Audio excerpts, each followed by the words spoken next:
Hello, everyone, and welcome to another episode of the Powerful Man Show. I'm your host, Doug Holt, with my co-host, Franco Burrows, the man, the myth, the legend. How you doing, brother? I'm doing awesome. I got my South Africa colors on you. I've been speaking to Mark. Yeah. I don't know what happened, but he's done some sort of a Jedi mind trick on me, because I wasn't wearing this jumper when I spoke to him, and then I spilt something on it, the one I had on, and then all of a sudden I got the South Africa colors on. So yeah, feeling Mark, very good. also one of our coaches at the Powerful Man, so he does have some Jedi tricks he uses on the guys to help him get over the line, as we say. He's awesome. When I think of Mark, I think of you know, he's a very noble man, isn't he? And I think of him as wearing, the Knights of the Round Table, the suit of armor. Yep. And he takes off the helmet, and there's Mark sitting there, having a chat. he would definitely be welcome at that table in any period of time. Round table. Yeah, absolutely. Well, Franco, you had a couple things you wanted to bring to the table. Let's kick it off. What do you want to talk about today? Right. So one thing, we always talk about how can we help the men the most, and what are they struggling with. Yep. And as you know, I speak to hundreds of men every month that come into the movement.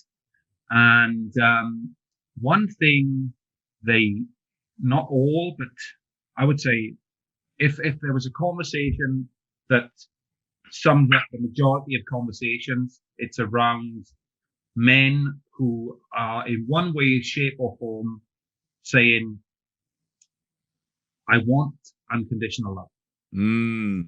Why doesn't she support me? I want to feel, probably, if we had like a top 10 word or phrase, it would be Hold definitely. On. Franco, I'm going to pause 1 second and leave that cliffhanger, right? Because I know some people are going, listening to this going, thank goodness it's not Tim. Right? No, we could understand this guy. Now, at the Powerful Man, we talk a lot of trash with each other amongst the coaches and everybody else because it's real guys. So, Franco, I want to give everybody who may not know you, which is going to be one or two guys listening to this in the world. But so Franco went through the program, went through the activation method, Alpha Reset, jumped into the Brotherhood, was there. And then we were so passionate about the work that we do as a movement, as an organization, that you jumped on board in a bigger way and actually sold your company in Swansea, right? The head of the Swansea serve over there. And we're able to move on and join the movement. And now you spend your days really helping the men as an alumni and graduate, a lot of it in the Facebook group, but really making sure that guys that raise their hand and say, hey, look, I'm ready to step up and step into my, what I really need. You're usually the first guy that they get to chat to, right? Yeah. Yeah. So it's absolutely fantastic. So anyway, I didn't want to interrupt you. I can imagine a couple guys listening to this going, who is this Franco guy? So just a fantastic, fantastic man. It's been an honor for me to see your journey from start to here, and just a great guy and a decent table tennis player. Yeah, actually, when we were going through the Alpha reboot stuff, I was done really in half an hour. It was just a case of, okay, 21 goals, 2021. It was like, got to beat Doug at table tennis. That was it. I was done after that. I'd had my breakthrough. We had a great time in Morocco at one of the Brotherhood retreats. But so anyway, I just want to give guys a little bit of info on you. So you were talking about what are some of the words that are coming out of the guys' mouths when you talk to them as it relates to unconditional love? Yeah. So I hear so many men say, I want to feel like we're in a team. I want us to feel like we're working together. And I don't know about you, but I think a lot of it comes from the differences between men and women. What do you reckon? I mean, here's a question for you. Do you think men and women love differently? Yes, I do. All right. So how do I think we love differently? I think women, what I'm going to say right now is I think women have a very nurturing attitude towards themselves when they want to, when they're vested. But I also think it's easier for women to detach than it is for men. in my experience dealing with the guys. Once they've detached and rationalized, they go through a grieving process sometimes, but once they're done, right? Whereas men, I think men love and serve. We love to serve and protect those around us. And as such, our love comes from a different type of a desire to be nurtured in some ways. Definitely. I agree with that. I mean, just to give a bit of a backstory for me personally, when I found the powerful man, I'd already been through a lot of shit. And, I discovered you and Tim did a podcast a couple of weeks ago on the red pill. Yep. And I don't think you mentioned it directly, but what my introduction to the red pill was Rollo Tomasi. Yeah. The rational meal. And without going into all of that stuff, a lot of it made sense to me, made complete sense, right? And it made me understand where I'd been going wrong because I had the same thing in relationships. I was always like, why don't I feel like we're on the same team? Why do I feel like actually she's working against me rather than with me? And Tomasi actually talks about this. I don't know. I wouldn't like to say what they do, but I wasn't aware of anything they actually help men, because I went through a lot of anger when I understood a lot of this red pill stuff. It was like, shit, I've been, conditioned to believe the opposite of what's true in male-female dynamics. And I had a sense of nihilism. It's like, what's the point, So I don't know. I can't speak for a lot of the men in this sort of the red pill community or whatever you want to call it. But I think there's a lot of guys floating around there just thinking, yeah, what's the fucking point? Women are not going to work with us. So yeah. What does Rich Cooper say? He says, women just want to hang around at the finish line and be with the winner, Whereas, like you say, for most of us, most men, we want to feel like, well, inevitably in life, there's going to be ups and downs. Oh yeah. So we want someone who's going to be with us in the down periods, so that when we win, when we really win, we can say, yeah, she was with me. She loved me unconditionally through that. From the bottom to the top, right? Yeah. And women have obviously got their own there's a whole psychology around why women are that way. And, it's not about judging either way. It's just about understanding. And I've got to say, the powerful man really helped me get to a place where I got rid of that nihilism. I got rid of that sort of bitterness, if you like, or the bitterness of taking the red pill. I can honestly say I'm in a place in my life where, yeah, it's, without going into it all the personal transformation stuff we do in the Alpha Reset, really helped me get there. So one of the things Tomasi says, which I think is true, is like, men are the real romantics in many ways. I'm not saying women aren't, but, I see it every day. I hear it every day from men. They're the ones who really hold on to that idealistic dream of, what do we call it? The soulmate. Yeah. Which in some ways I think it is a bit of a myth. But what do you think? About soulmates or unconditional love? How the unconditional? I think they're actually quite linked. The two ideas. So yeah. So in terms of soulmates, do I think there's actually a soulmate? No, I don't. I don't believe in that. Do I believe that you can find someone and get so connected to them that you want to continue the journey with them? Absolutely. Right. Yeah. Through thick and thin. Bell-shaped curve, right? So extremes on every side. I do think that, a lot of guys are more romantic when things are tough, right? And what I mean by that is what happens to a lot of guys, a lot of men, at least it happened to me, Franco, is I was probably very romantic at the very beginning. And then when things got tough, I started to step up my game.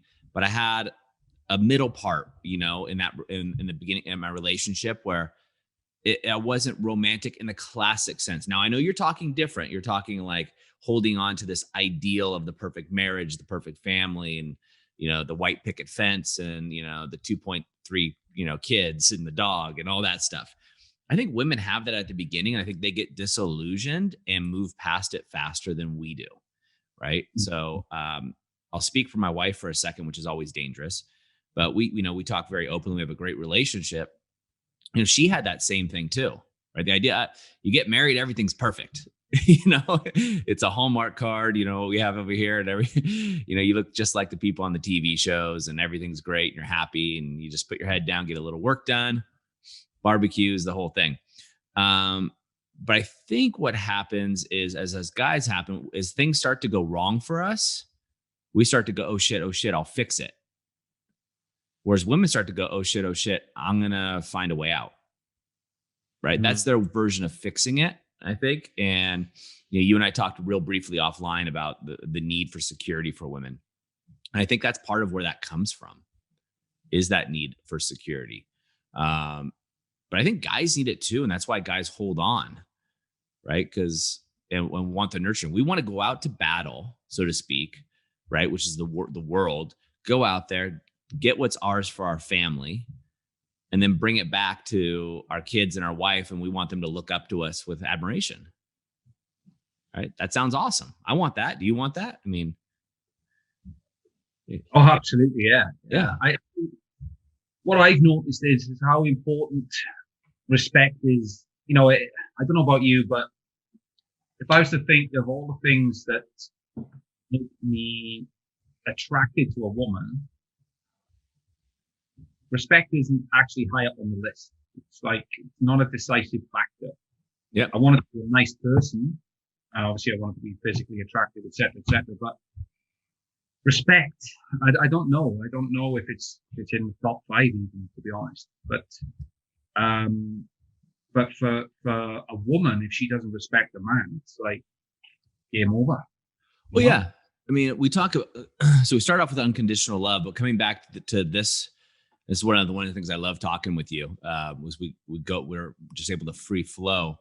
When it looks at respect, one of the first things that when the guys come through, when I get the opportunity, which is pretty rare to talk to them, is, they've fallen into a role of just doing things around the house to make their wife happy, to please their wife, as a lot of people call the Mr. Nice Guy, approach. And they're craving their wife's respect. And while they're craving their wife's respect, they've lost it, right? They're trying to do things to please her, thus, as we call it, emptying your cup, right? So they're going to work, they come home, they do the dishes, they take care of the kids, get their wife a glass of wine so she can sit on the couch because she's been at home all day. They take care of everything else. Then it gets time for bed. She's on her phone. She turns to her side. She goes to sleep. Maybe she says some gruff things to him. He has no sex, no love. He wakes up in the morning early, starts doing stuff around the house to make it easier for her, because then, if it's easier for her, then she'll want to have sex with him. I know you know the story, but I'm sharing a little bit more for the guys. And then what ends up happening, she loses respect for him, and the guy blows up. He gets pissed. One day she's like, "Oh, you didn't do the dishes." And he's like, "What the heck? I go to work, I do this, I take care of the kids. What are you doing all day?" And then they get into a blow-up fight. She gets hurt. She's crying. She goes in the room, shuts the doors, tells him he's a jerk, and how could she ever, talk to him like that? And now they're, not talking for 3 weeks, let alone not having sex. And so maybe if he's a good boy, he gets laid or gets a blowjob on the couch. Maybe. And this goes on for years. And some of these guys are going, I haven't had sex in 6 months. I haven't had sex in 6 weeks, 6 years, right? Or whatever it is. For every guy's different in their story. And that, I think, is where we get into the respect issue.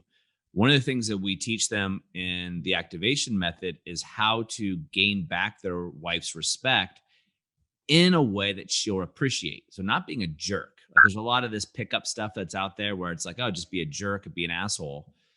That's not what we teach. It's basically, we show the guys how to be a man in such a way that your wife will respect you.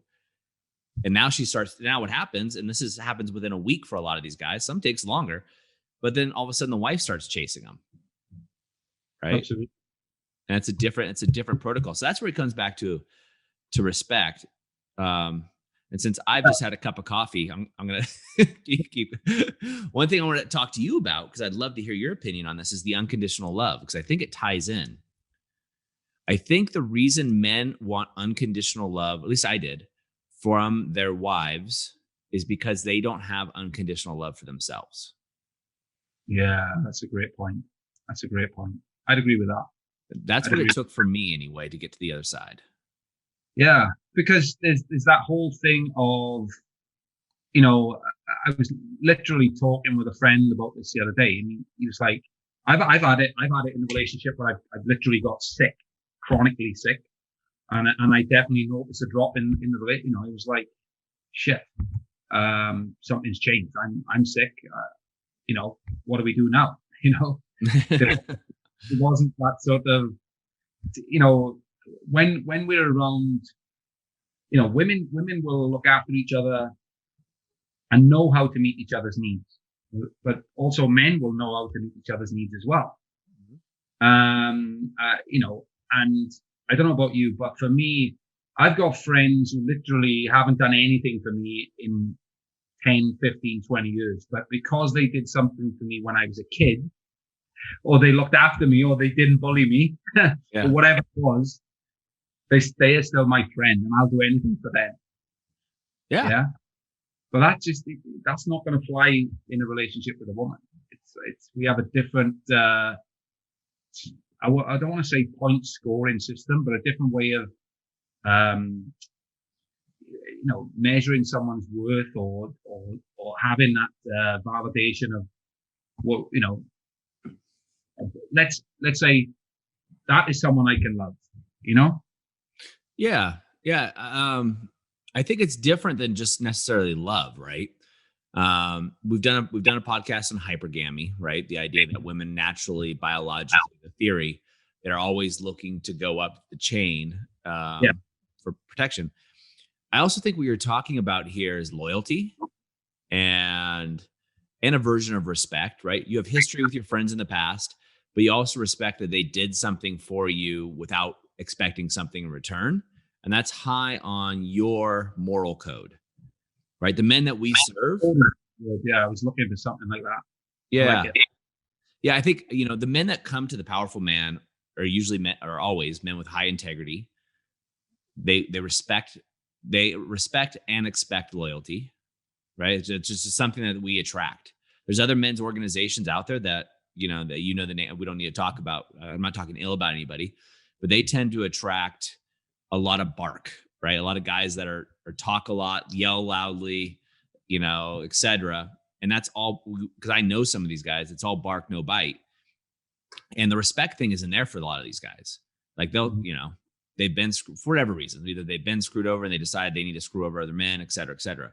We don't attract that. And by not attracting that, Franco, I'll put the point out, or the discussion point, that we expect our women to be the same, right? We expect our women to be loyal, to respect us, et cetera, unless proven otherwise. And that's where men, I think, fall into the trap, is we think, wait a minute, we didn't do anything. We didn't have a conversation. I'm just doing better stuff. Our relationship should be better. And we're playing a different game, right? Exactly. You're a high competitive football player or soccer player, as we say in the States, right? But if you step onto a basketball court, which you could probably smash it, but if you stepped onto a basketball court and started trying to juggle the ball with your feet, you're not playing the right game, right? And I think that's where men and women can miss it sometimes. It's just a different game altogether, and nobody sat down and explained the rules. Yeah, and I don't know if you remember this.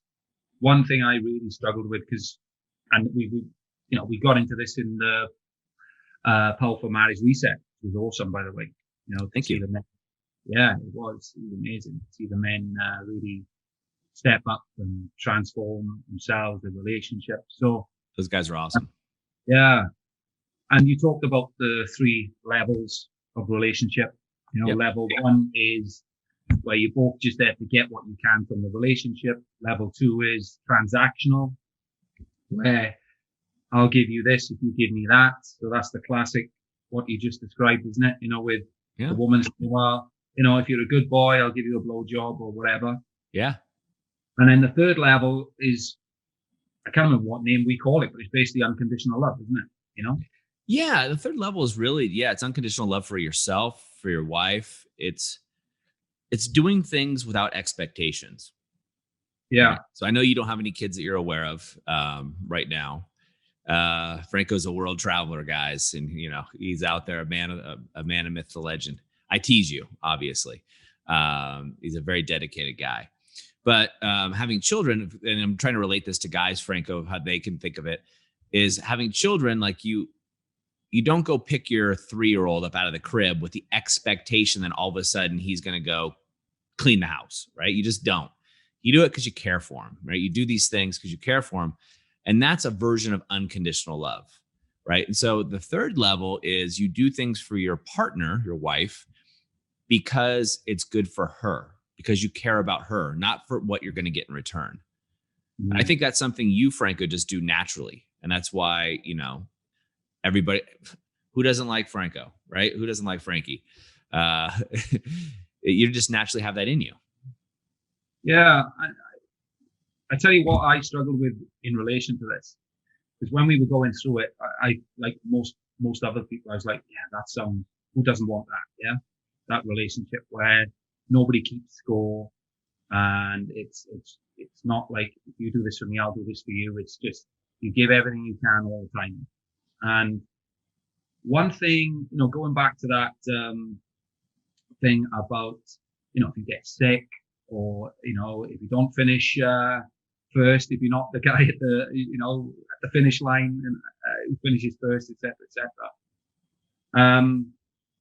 And I remember talking to you about it, talking to Arthur about it, talking to Tim about it, and what I was struggling with. Well, if it's unconditional, I know I've got to keep. I know if I'm giving unconditionally, right, then that's all that matters. As long as I decide to do that, I get that. But when you get to a point where you can't give any more or whatever else, so what happens if I do get sick, etc., etc. What I came to realize, and this is what I want the men to understand, who may be struggling with the same thing, is that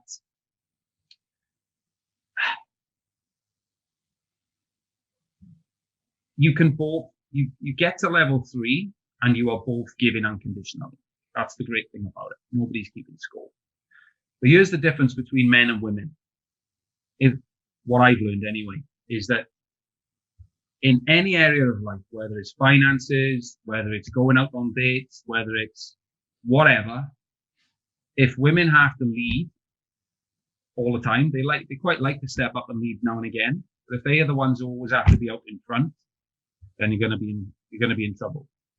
Okay, it's not going to happen. Yep.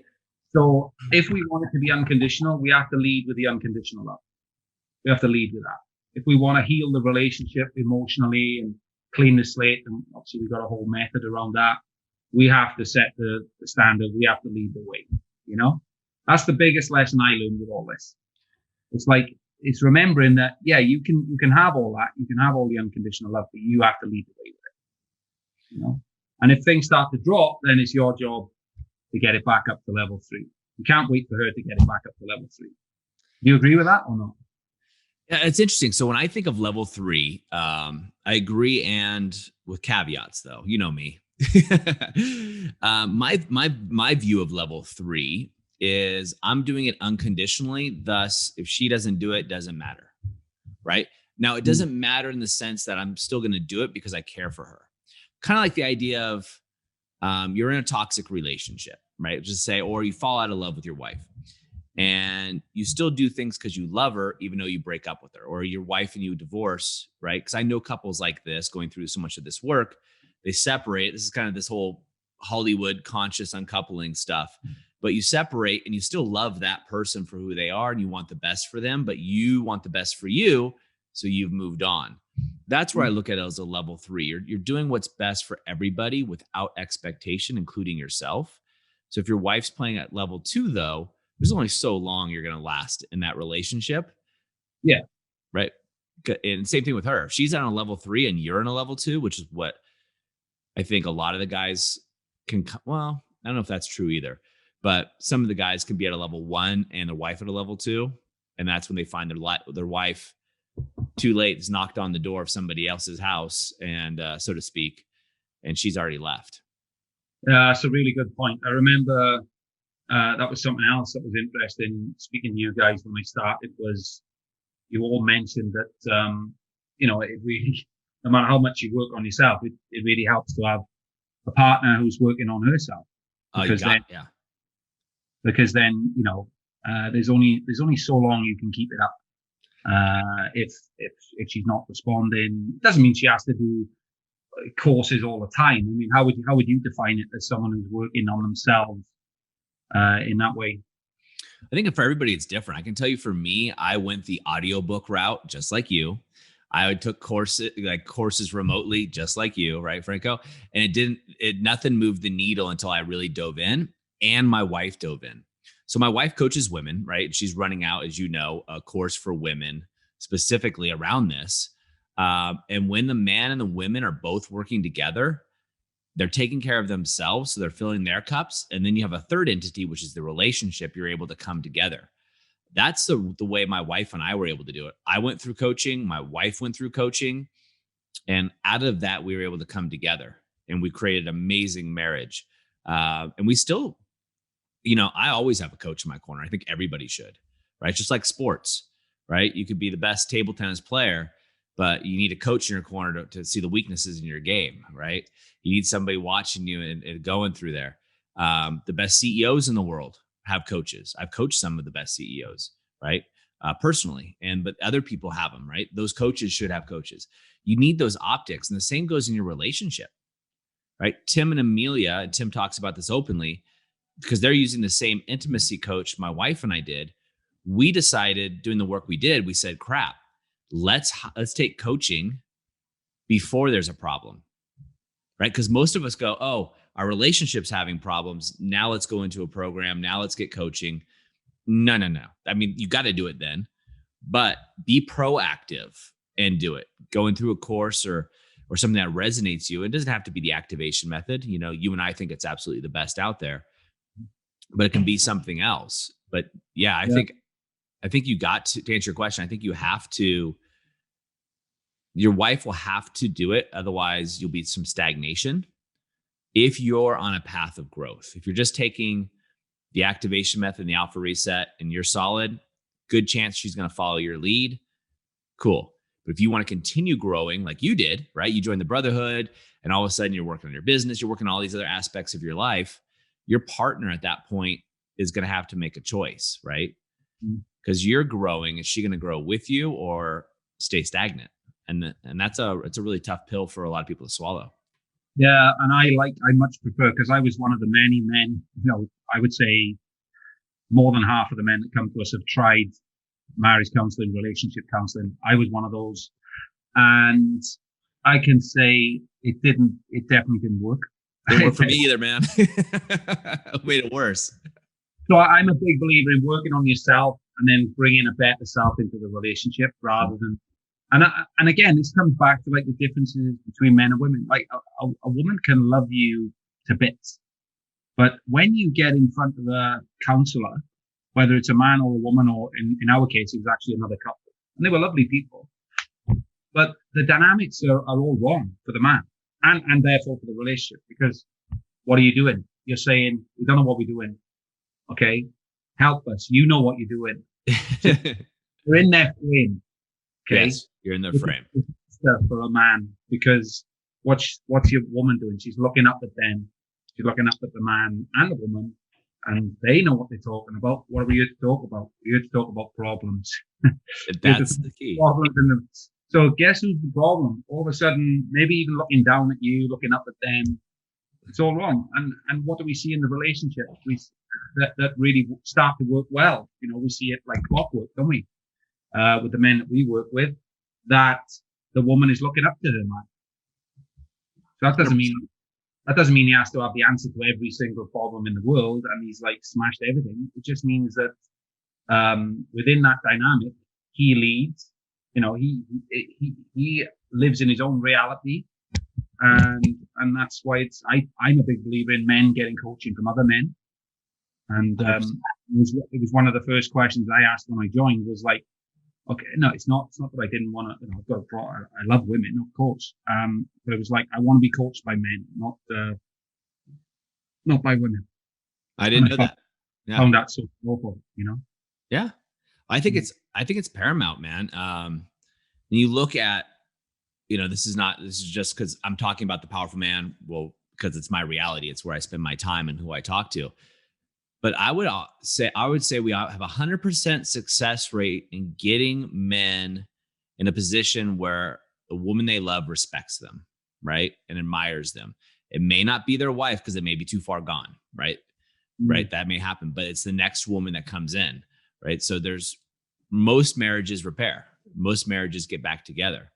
I don't know the exact stats, but I'm going to throw out guys that come through the program. Over 90% of them repair their marriage. Not repair, but their marriage exceeds what it has ever been because the dynamics change.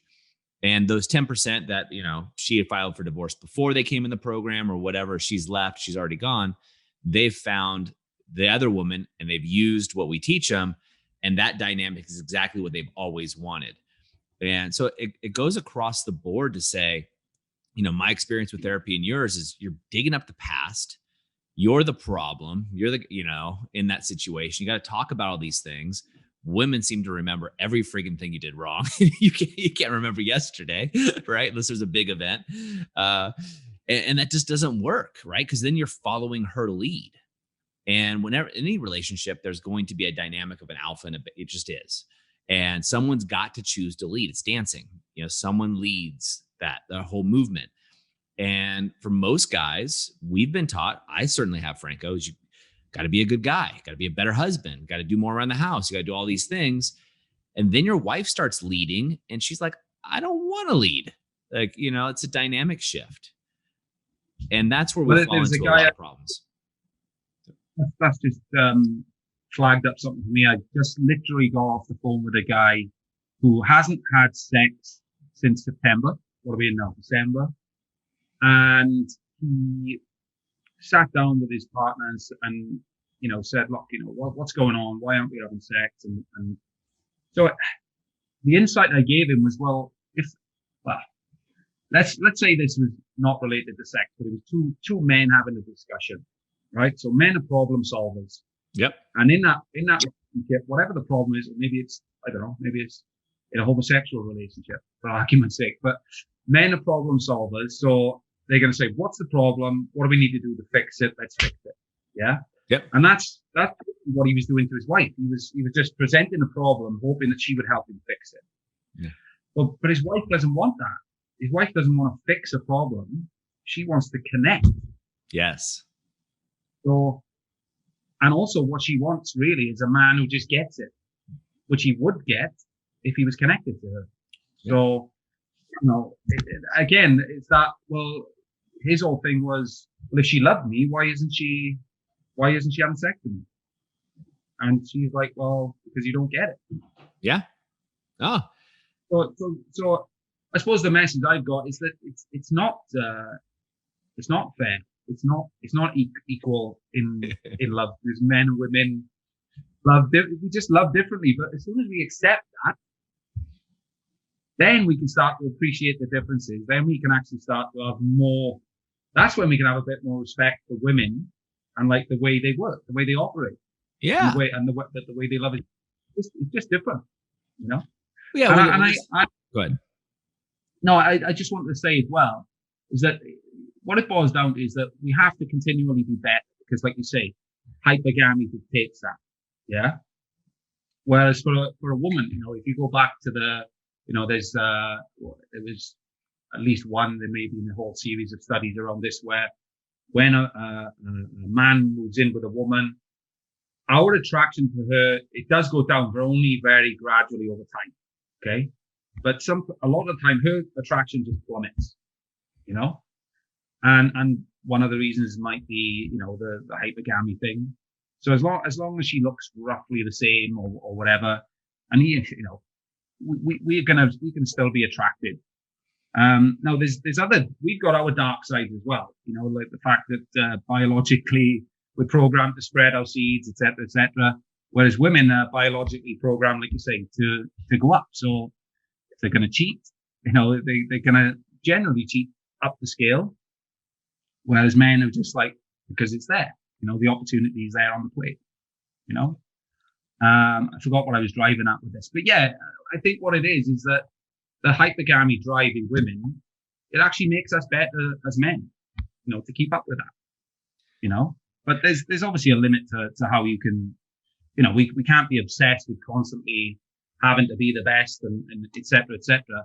So that's when it comes down to, like you say, it comes down to our own self-love, our own respect for ourselves, and what we're all about.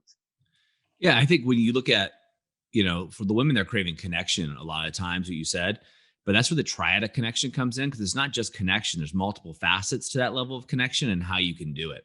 So you don't necessarily have to be the CEO of a Fortune 100 company or, Bill Gates to get your wife.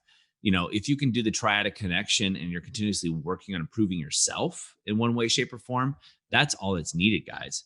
And that's why that's one of the first things that we roll out to the men is teaching them how to get to that connection. So Franco, as we roll this conversation up, and I know I would love to talk to you for another couple hours about this. I know, but your schedule's tight, my friend, which is great because you're out there helping so many guys. What are a couple things that guys could take away from this right now? I think the first one is to understand the differences with men and women and how we love. Women do love us. They don't love us in the same way. So not to expect the same, what was the word you used? They have a different code. They have a different code in the way that they love. So understanding that would be a massive one, the differences. Number two then would be to make yourself better. It's as long as it's done in a healthy way. Like you say, we don't have to be Bill Gates, although, yeah, I don't know if he's particularly Bill Gates is a well, wealth. If you look at wealth, he's at the top of the food chain. But yeah, I know what you mean. So yeah, just use it. This idea that women love, they actually love. What's the word? It can feel opportunistically, which can be, it can be a bit disturbing for a man to realize that. So I link that now to, well, if I become a better man, is that a bad thing? Is that who am I harming by becoming a better man? So by growing and doing the work, and also as we teach the men, is to do it for his own sake. So when you decide to step up, live your best life, you're doing it for yourself. So you're doing it for selfish reasons as well as the impact it's going to have on your relationships, on the wider world. Yep. And then the third thing is leadership. You can get to level 3. That's my take on it. You can get to level 3 as long as you lead. You can take your partner there. And it can feel unconditional. But it's you that has to take it there, I would say. Awesome. Wisdom as always, Franco. It's so great talking to you, man, and seeing you. I miss now with COVID. We haven't been to go to a brotherhood retreat in a little bit. So, I'll keep practicing my defense against the Swansea swerve serve, excuse me, as we go. So gentlemen, look, if you jump on a phone call, right, with a powerful man, it's not a sales call. You're jumping on with a guy like Franco, a real guy who's been through it, who's been through the program. These are alumni. Franco's an alumni who's doing this just to give back, right? So if you're a business leader, you own a business, you're looking at what we serve, you're looking to step forward, you can find Franco pretty easily. He's also extremely active in our Facebook group, and so are a lot of men coming through there. So you can find him there as well. And if you've been listening to us for a while, you know what I'm going to ask. I'm going to ask that you jump on and just leave us a rating, right? Leave us an honest rating so other men like yourself can find us as well. Franco, as always, thank you so much, my friend. I appreciate all that you do for men around the world. Thank you, Doug. I appreciate you as well. You're a top man. Thanks, buddy. All right, guys, have an amazing day. And as always, listen to what Franco had to say and take action. We'll see you next time on the Powerful Man Show.